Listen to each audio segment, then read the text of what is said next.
Web Novel, Chapter 487, Growth Part 1.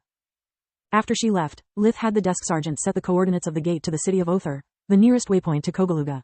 He had the impression that after Camila met his parents, that small gap between them was gone. Lith didn't know whether to be happy or worried about it. He only had 1 year left in the army, and after that, he might be forced to expand his search to other countries.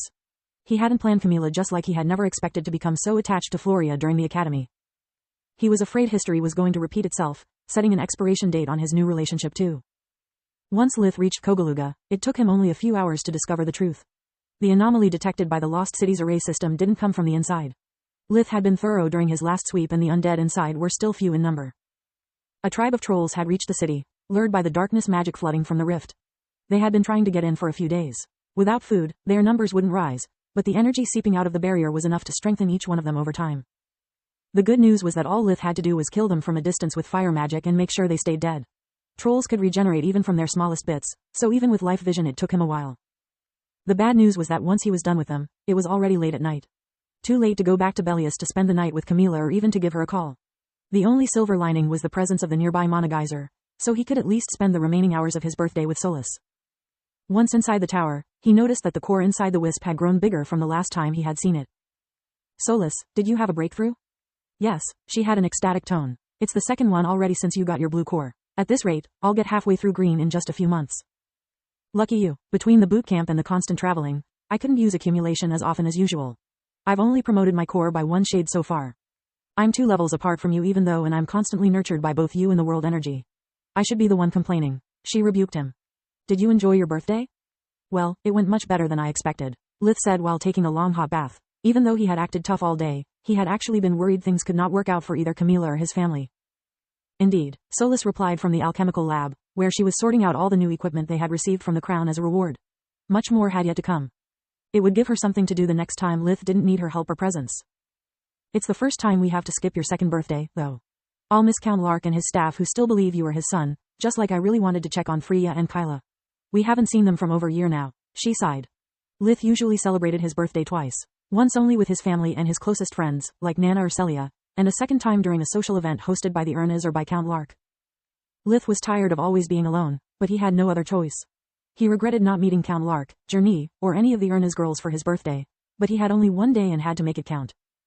"Me too, Solus, yet Camila is my home away from home now. I have to give her and my family priority. I will call the others tomorrow, first thing in the morning. Okay?" "Okay." Later, that night, while Lith was fast asleep inside his bed, Solus's wisp form escaped from his embrace and moved to the bedside. Suddenly, it started to pulse as its core expanded until it touched the fringes of the wisp sphere of light. Solus's life force broke free of its restraints, taking the form of a humanoid female, entirely made of golden light. It had no facial features aside from her shining eyes and lips half opened in a very sweet but sad smile. A cascade of golden hair enveloped her whole body as it floated in the air like she was underwater. "Yes, I knew I felt different the moment I assumed my tower form." Solus danced in the air out of joy before looking at her figure thanks to a series of mirrors that she had conjured around her. "I do have some baby fat," she inwardly griped while she stared down and squeezed her belly. "Whoever I was before turning into a tower, I must have been a couch potato. There's no way a mage would be so cruel as to make their tower's avatar short and paunchy. I've always known I'm not a thing." After looking at her form from every possible angle, Solus was satisfied overall. "At least I'm well proportioned for my height and have a tight ass. Yay me," she chuckled. Solus swept her hair back, to be sure it wouldn't tickle Lith's sleeping face before kissing him softly on the cheek. "Happy birthday, Lith." Her voice was barely a whisper. "I've waited for 12 years, I can wait a bit longer. If I tell him now, it would make our relationship even odder. I don't want to risk ruining his relationship with Camila for just this." Solus had waited for 3 years to have even a semblance of a body, just to discover it was still not enough. It still didn't allow her to have a normal life nor to be with Lith like she wanted to. Solus caressed his hair for a second before going out to see the stars, accompanied by a glass of milk and a trail full of all kinds of biscuits. The following morning, Lith noticed immediately that the tower had changed overnight.